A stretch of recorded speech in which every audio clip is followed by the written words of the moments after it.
Papa, je crois que je suis enceinte. Quoi, t'es en train de me faire passer pour un monstre? Non, papa, je dis juste que... Ferme ta gueule, une gamine comme toi, ça sait même pas comment on fait les bébés. Tu mens pour me nuire, c'est ça? Non, non papa, ça fait déjà 2 semaines que, je ne retrouve plus nos fleurs. Écoute-moi bien, si tu parles à qui que ce soit, surtout à ma femme, je vous tue toutes les deux. Et de toute façon, t'es même pas ma vraie fille. Ta mère t'a eu avec un autre. Alors personne ne te croira. Mais, papa, que veux-tu que je fasse? Sors de cette chambre, tout de suite. Si c'est vrai, si cette petite salope est vraiment enceinte, Expédite va me tuer, le gouvernement va m'enfermer, putain de merde. Elle ment, elle doit mentir, une gosse de 15 ans. Mais si c'est vrai. Pourquoi moi? Pourquoi le diable m'a choisi? Qu'est-ce que je vais devenir maintenant? Ma vie est finie. Quelques heures plus tard. Alors, mon frère, qu'est-ce qui te tracasse comme ça? On dirait que tu as vu un fantôme. Timothée, je suis dans un pétrin. Un gros, parle, de quoi s'agit-il? C'est Valentine, elle dit qu'elle est enceinte. Quoi, Valentine, ta fille? Chut, baisse ta voix, idiot. Mais, de qui? Tu dois trouver le garçon qui l'a mise dans cet état et... C'est moi. Comment, tu veux dire que, c'est toi le père? Mais c'est une abomination, Raymond. Arrête de me juger et aide-moi, bon sang. Je ne sais pas quoi faire. Mon frère, comment as-tu pu faire ça? Il y a des femmes partout, et tu choisis ta propre fille. Je ne t'ai pas demandé une leçon de morale. Trouve-moi une solution. Je ne sais même pas quoi te dire. Si ça se sait, tu es fini. La prison, la honte, et Expédite. Elle va te tuer, je le sais, c'est pour ça que je suis là. Écoute, si tu veux étouffer l'affaire, il faut agir vite. Trouve un moyen de faire disparaître ça. Un médecin discret, ou, tu veux dire, un avortement. Je ne te dis pas de faire ça, je te dis juste que, si tu attends trop, tout le monde le saura.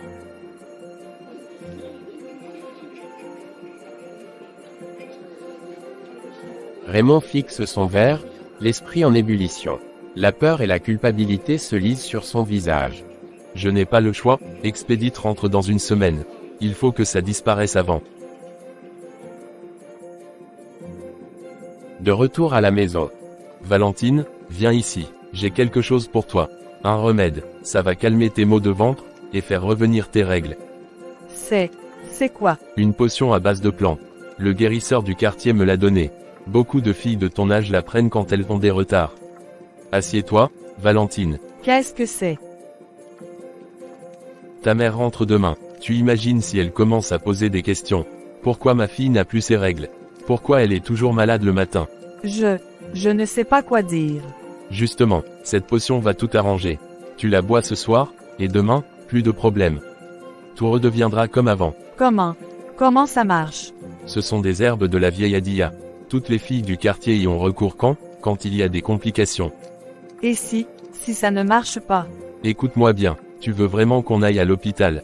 Qu'on te fasse des examens? Que tout le monde sache? Non. Alors bois, maintenant, et demain, cette mauvaise passe sera derrière toi. Un long silence. Valentine tourne la bouteille entre ses doigts. Finalement, elle dévisse le bouchon. C'est bien, tu fais ce qu'il faut. Voilà, c'est bien. Maintenant, va te coucher. Demain tout ira mieux. Oui, papa. Enfin, plus de problème. Jusqu'à demain, tout sera réglé. La nuit passe. Raymond s'endort paisiblement, ignorant ce qui se trame réellement dans le corps de Valentine. Papa, s'il te plaît. Qu'est-ce que tu veux à cette heure? Papa, j'ai trop mal au ventre. S'il te plaît, emmène-moi à l'hôpital. C'est la potion qui travaille. C'est normal. Mais papa, il y a tellement de sang. C'est ce qu'on voulait? Non. Que ça sorte. Oui, mais pas comme ça. Ça ne devrait pas faire si mal. Tout ce qui était coincé doit sortir. Va te coucher. Demain ça ira mieux. Papa, je t'en prie. Arrête de dramatiser. Retourne dans ton lit.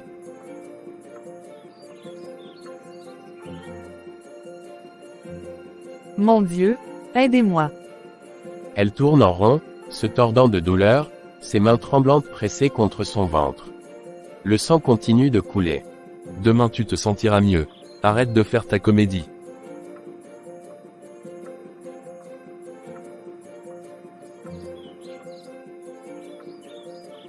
Chérie, tu dors encore. Je suis rentrée. Quoi? Pourquoi tu es déjà là? J'ai pris le train de nuit. Tu n'es pas compte de me voir. Si, je suis juste surpris. Tu devais rentrer ce soir? Non. Non, enfin. Elle doit dormir. Ne la dérange pas. J'ai fini plus tôt. Tu as vu Valentine? Bien sûr. Je vais attendre qu'elle se réveille. Alors, tu me fais la fête. Bienvenue à la maison, chérie. Mon cœur, tu as l'air plus nerveux qu'un chat sous la pluie. Quelque chose me cacherait mon époux. Des bêtises. C'est juste que, ton retour inattendu m'a coupé le souffle, ma colombe. Tu as entendu ça, on dirait. Mais quel est ce bruit? Rien, le vieux plancher qui craque, je te jure. Parlons plutôt de toi. Chérie, je crois que je dois prendre un bain pour me reposer, un peu. Qu'après on pourrait en discuter. Merci d'avoir bien pris soin de notre fille. Arrête de me dire ça tous les jours. Ce n'est pas parce que c'est ta fille qu'elle n'est pas ma fille, elle m'appelle papa et je suis censé prendre soin d'elle comme ma fille. Maman, aide-moi. Astérisque, astérisque. Valentine, mon Dieu, qu'est-ce que... Non, attends, c'est rien, elle a sûrement fait un cauchemar, Lâche-moi, ma fille m'appelle. Valentine, Maman, ça fait trop mal, aide-moi. ma chérie, qu'est-ce qu'ils t'ont fait? Raymond, viens ici. Ne reste pas là, elle meurt, tu vois bien. Nous devons l'amener à l'hôpital, maintenant. Raymond, comme un automate, s'approche. Il soulève Valentine, dont la tête retombe mollement. Le sang coule le long de ses jambes. Vite, dépêche-toi, si elle meurt, je te tuerai de mes mains. Raymond, je te demande pardon pour mes mots violents. La panique m'a emporté, je ne savais plus ce que je disais. Chut, ma colombe, nous étions sous le choc. Ce qui compte, c'est que Valentine soit entre de bonnes mains maintenant. Un cri étouffé vient de la salle de soins. Expédite sursaute. C'est sa voix, mon Dieu, qu'est-ce qu'ils lui font? Calme-toi, les médecins savent ce qu'ils font. Tout ira bien, tant qu'elle ne dit pas de bêtises. Tu as raison, espérons des bonnes nouvelles. 2 heures après. Madame, vous devez me suivre dans mon bureau tout de suite, c'est très important. Assurez-vous. Madame, nous avons examiné votre fille. Elle a ingéré une substance abortive très dangereuse. Une substance abortive, mais comment ça? Elle a fait une hémorragie sévère. Nous avons dû intervenir en urgence. Je ne comprends pas. Je viens juste de rentrer et je l'ai trouvée comme ça. Madame, dans ces cas-là, c'est souvent la mère qui administre ces potions. Êtes-vous sûr de ne rien savoir? Docteur, comment osez-vous? Je viens de vous dire que je rentre à l'instant. Je dois poser la question. Votre fille est trop faible pour parler. Elle ne se souvient de rien pour le moment. Mais alors? Qui aurait pu? Peut-être devrions-nous interroger votre mari. Il pourrait savoir quelque chose. Raymond, non. Je ne vois pas pourquoi il... Madame, il faut absolument trouver qui a fait ça à votre fille. Faites venir mon mari alors.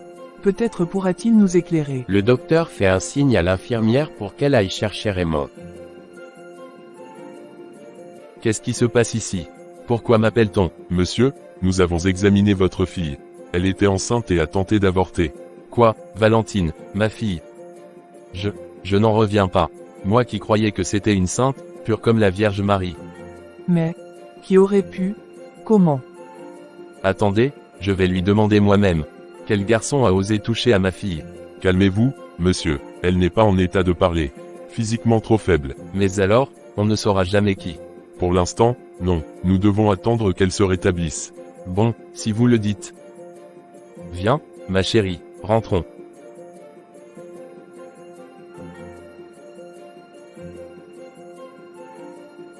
Vous pouvez repartir, nous vous appellerons dès qu'elle pourra parler. Comment a-t-elle osé, après tout ce que j'ai fait pour elle? Quand je mettrai la main sur ce salaud qui l'a engrossé? Ma colombe, calme-toi. Elle est jeune, elle ne comprenait pas ce qu'elle faisait. La colère ne résoudra rien. Tu es trop indulgent. Raymond. Ma fille est là-bas, brisée, et toi tu parles de patience. Je pense seulement à son bien. Si nous crions, si nous menaçons, crois-tu que ça l'aidera à guérir? Dieu seul sait ce qu'elle a subi. Mais quand elle parlera, le diable reconnaîtra les siens. Allons-nous-en, rester ici ne sert à rien. Laissons les médecins travailler. Subitement, le téléphone de Raymond sonne. C'est de la part de Timothée. Allô Timothée, mon frère, c'est le chaos ici. T'attendais quoi? Hier soir je t'ai dit de la faire taire cette gamine une fois pour toutes. J'ai essayé, bon sang. La potion était censée, mais Expédite est rentrée plus tôt, elle a tout vu. Maintenant on est coincé à l'hôpital avec Valentine à moitié morte qui peut balancer d'un moment à l'autre. Écoute-moi bien, imbécile. Si cette petite ouvre sa bouche devant les médecins ou ta femme, t'es pas juste divorcé, t'es un homme mort. Expédite te crèvera comme un chien. Je peux pas fuir. Tout l'argent est à elle, les papiers de la maison. Même la voiture est à son nom. Alors trouve-toi un couteau de cuisine et finis le travail dans sa chambre d'hôpital. Ou alors, prépare-toi à ce que ta belle famille te lynche en public quand la vérité sortira.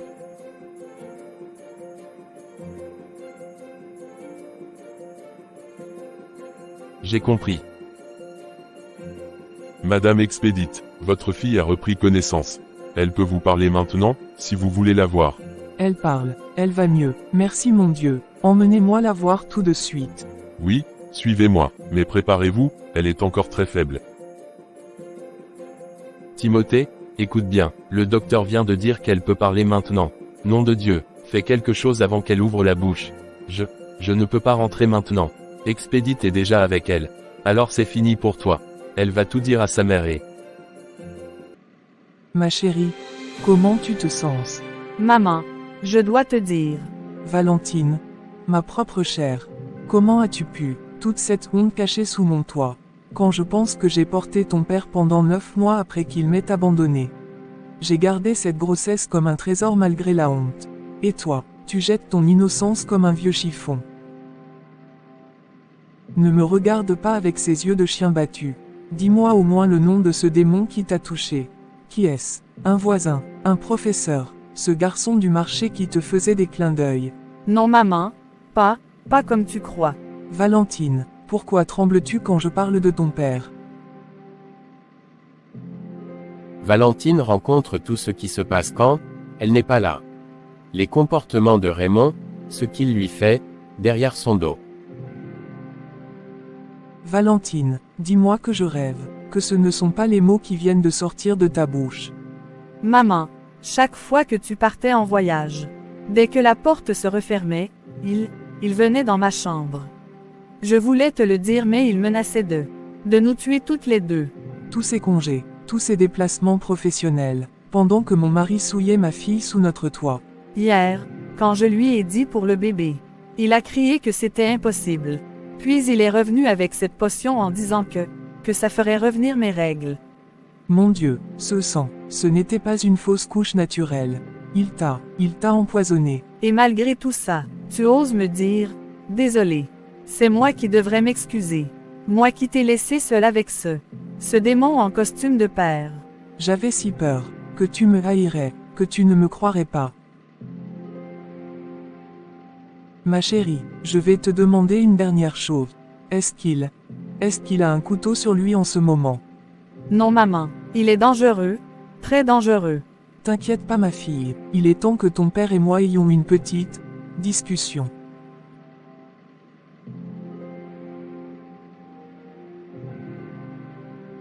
Dehors, Raymond raccroche brusquement son téléphone en entendant des pas. Timothée continue de crier dans le combiné. Raymond, Raymond. Expédite, 2 minutes s'il te plaît. On en reparlera plus tard. Le silence s'installe entre les deux époux, chargé de toutes les horreurs non dites. Alors, ma chérie, comment va Valentine? Des nouvelles? Oui, elle a repris connaissance, et j'ai parlé avec elle. Dieu merci, nous avons eu tellement de peur, allons le voir. Arrête de jouer, Valentine a tout dit.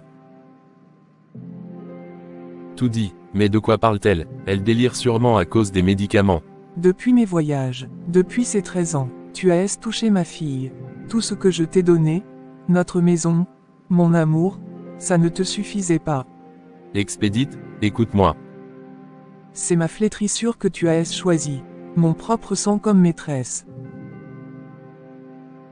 Oui, regarde vers la porte. Ton ami Timothée ne viendra pas. La police non plus. Juste toi, et moi, et tout ce que tu m'as fait. Excusez-moi de vous déranger. Je vous ai cherché partout. Voici la facture des soins. Vous pouvez régler à l'accueil avant de partir. Tend le dossier, regardant alternativement les deux parents avec une compassion discrète. Votre fille est stable maintenant, mais elle aura besoin de beaucoup de soins à la maison. Surtout, donnez-lui ses comprimés toujours après le repas, jamais à jeun, c'est très important. Je m'en occupe tout de suite, docteur. Merci pour... Non, c'est moi qui paierai pour ma fille. J'ai besoin d'elle. Elle a besoin de sa mère maintenant. Un lourd silence s'installe. Le docteur baisse les yeux, gêné par la tension palpable. Tu as déjà assez aidé, Raymond. Va t'asseoir. Je m'occupe de tout maintenant.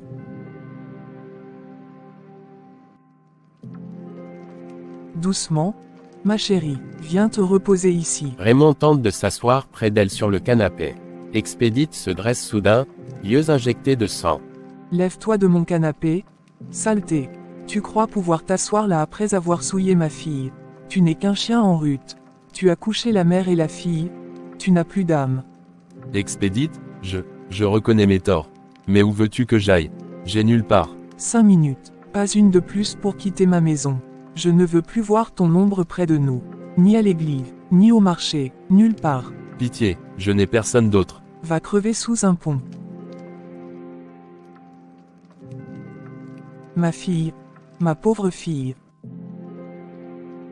Merde, merde, merde. Si Raymond craque et dit que c'est moi qui lui ai soufflé toutes ces idées. Faut que je disparaisse avant que la police ne commence à remonter la piste. Putain, ce con de Raymond va tout balancer pour s'alléger. Bien fait pour ta gueule. Moi, je serai à l'autre bout du pays avant l'aube. Ma perle, dis-moi où tu as mal. Ce monstre t'a encore fait souffrir quelque part. Juste, ici, tout le temps. Mais pas, plus de saignement. Valentine, je vais me couper les mains pour plus jamais te toucher. Je boirai de l'eau bénite jusqu'à en crever. Regarde. Tais-toi, ma lumière. Veux-tu qu'il meure? Dis un mot et j'appelle les gendarmes. Un regard et je le poignarde moi-même. Pardonne-moi, ma fille. Je serai un bon père, je te jure. Plus jamais je... Sorcier, tu n'es même pas un homme. Tu as souillé ma fille dans notre lit. Dans ma maison, tu mérites la mort lente. Maman, s'il te plaît. Regarde-la, regarde ce que tu as fait à ta propre fille. Cette honte me brûlera jusqu'au tombeau. Dehors. Où irai-je? J'ai tout perdu. Va vivre dans la fosse où tu as trouvé ces idées démoniaques. Si je te revois près de ma fille, je te ferai manger ta propre langue. Peut-être qu'avec du temps elle me pardonnera. Elle pourrait encore me préparer ce petit café que j'aimais tant. Mais non, j'ai tout gâché. Tout est fini. Regarde-toi maintenant, grand Raymond. De patron respecté à clochard qui mendie. C'est ça ta vie maintenant. Retournez au village. Ah, les villageois me jetteront des pierres. Dis-nous Raymond, comment c'était de coucher avec ta propre fille? Putain, ce n'était pas moi, c'était le diable dans ma tête.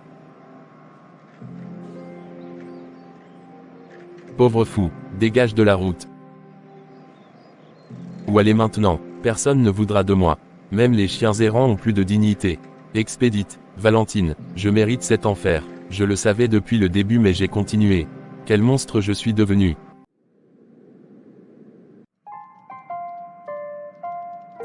Enfin vous voilà, notre maison s'éclaire de votre présence.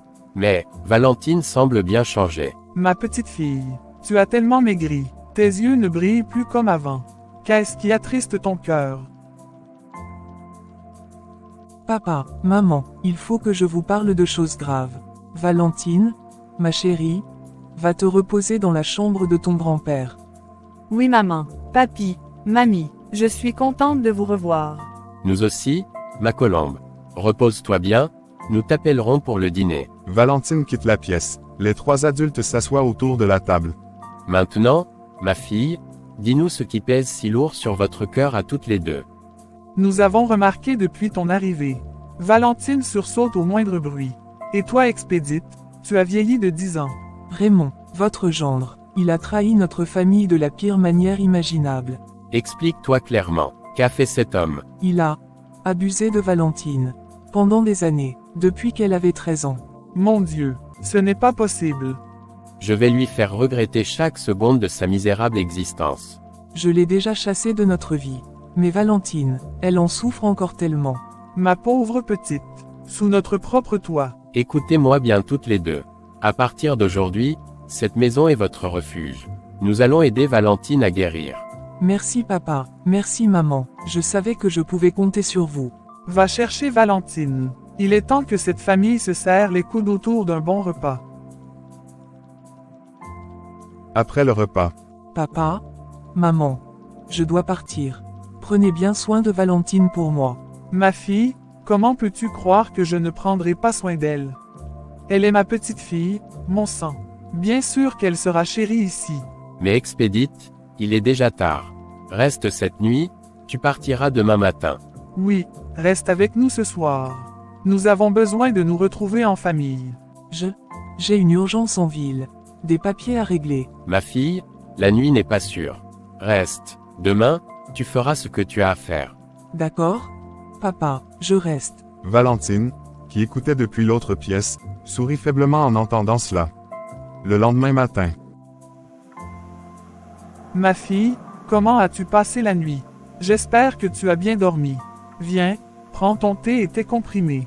Merci, maman, la nuit a été calme. Tu es chez toi ici. Prends ton temps, repose-toi. Je vous remercie, maman, vraiment. Bonjour, mamie. Bonjour, maman. Bonjour, ma chérie. Assieds-toi avec nous. Alors, tu vois, je te l'avais dit, on ne va pas en prison. Ta femme n'a pas osé tout révéler.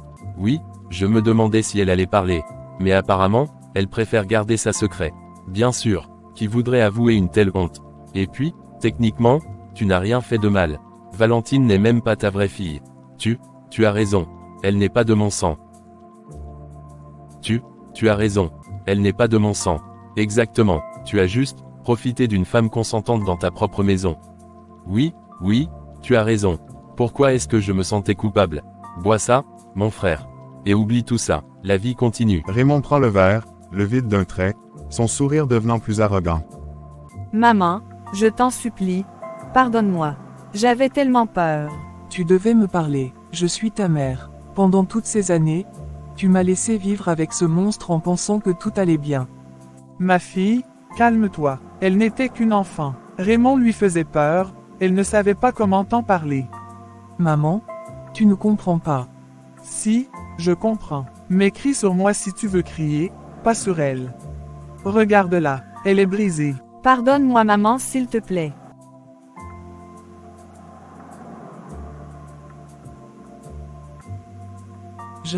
J'ai besoin d'air. J'ai une course en ville. Ma fille, viens manger un peu pour prendre tes comprimés. Tu sais bien qu'on ne prend pas les médicaments le ventre vide.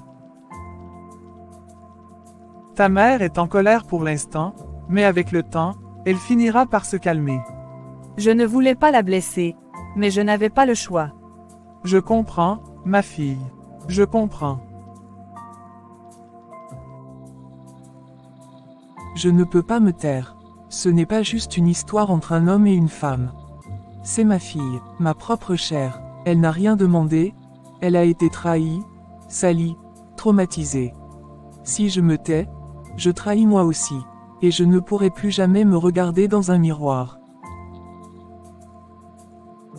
Combien de filles vivent la même chose en silence? Combien de mères détournent les yeux pour sauver le foyer, pendant que le mal grandit dans les murs de la maison? Non, ce n'est pas ça, protéger une famille. Ce n'est pas garder un monstre à l'intérieur et fermer la porte pour que personne ne voie. Raymond doit être puni, non pas par vengeance, mais pour qu'il ne recommence jamais. Pour que ma fille voie que je la protège, que je l'aime, que je suis sa mère. Et que ce genre de choses, on ne les accepte pas. Je vais aller à la police. Je vais porter plainte, et je vais demander un divorce. Mon foyer, je peux le reconstruire, Mais pas sur le dos d'un crime. Pas sur la souffrance de ma fille. Ce n'est pas la fin. C'est peut-être même le début de notre guérison. Je vais aller au village. Je connais ce qu'il faut faire. Ce Raymond ne mérite pas de rester libre. Il doit payer, et je vais lui lancer un sort. Il regrettera d'avoir levé les yeux sur notre sang. Non, pas comme ça. Laissons la loi s'en charger. Ce qu'il a fait est grave, très grave, mais ce n'est pas au diable de punir à notre place. Ce n'est pas notre voie. On doit rester du côté de la justice. Ce Raymond, ce bandit. Ma fille l'a nourri, soigné, logé. Elle lui a ouvert les portes de cette grande maison, lui a offert une vie qu'il n'aurait jamais eue. Et lui, il ose toucher à sa fille, à notre petite fille. Il se lève brusquement, fait quelques pas, puis se rassied, accablé. Moi non plus, je n'arrive pas à croire qu'il ait pu faire une chose pareille. Raymond. Je le voyais comme un homme bon, je me suis trompé. Tellement trompé. Ce n'est plus une question de famille, c'est une question de justice. Il faut le livrer, pour qu'aucune autre fille ne subisse ce que notre petite a vécu. Tout ça, c'est de ma faute. Si seulement j'avais eu le courage de parler, si j'avais dit la vérité à maman dès le début, rien de tout cela ne serait arrivé. Maintenant, voilà, tout est cassé. Maman souffre, les grands-parents sont brisés, j'ai presque perdu la vie dans cette histoire. J'ai été faible, j'ai eu peur, peur qu'on ne me croie, peur de détruire la famille. Mais c'est Raymond qui a tout détruit, pas moi. Je le maudis, Raymond, que tu ne trouves plus jamais la paix. Que Dieu te fasse payer chaque larme que j'ai versée, chaque nuit où j'ai tremblé en silence, chaque cri que j'ai étouffé. Tu m'as volé mon innocence, mais tu n'auras pas mon avenir. Plus jamais je ne me tairai devant un monstre comme toi. Expédite est assise face au commissaire, le regard grave. Elle vient de déposer plainte contre son mari. Madame, merci d'avoir eu le courage de venir jusqu'ici. Ce que vous venez de déclarer est très grave. Pouvez-vous nous dire où se trouve Raymond en ce moment? Il est sûrement chez son meilleur ami, Timothée. Je vais vous envoyer sa localisation tout de suite. Elle prend son téléphone et partage la position avec le commissaire. Bien reçu. On va se charger de le retrouver et de l'arrêter. Mais, permettez-moi une question délicate, où étiez-vous pendant qu'il faisait ça à votre fille? Vous n'aviez rien remarqué. Commissaire, je comprends votre question. C'est vrai, je travaille beaucoup, je gère plusieurs affaires. Mais malgré mon emploi du temps, j'ai toujours trouvé du temps pour mon mari. Je ne suis pas une femme absente ou froide. Je lui donnais des moments intimes, je faisais de mon mieux pour entretenir notre relation. Mais ce n'est pas une excuse. Ce qu'il a fait est inhumain. Il a profité de la confiance que j'avais en lui et de ma fille pour faire ça. C'est vraiment regrettable. L'homme a trahi à la fois son rôle de père et d'époux. Merci pour votre franchise, madame. Nous allons lancer une procédure immédiate. Restez disponible, vous serez convoqué pour d'autres démarches. Merci, commissaire. Je veux juste que justice soit faite. Pour ma fille, et pour toutes celles qui vivent la même chose en silence.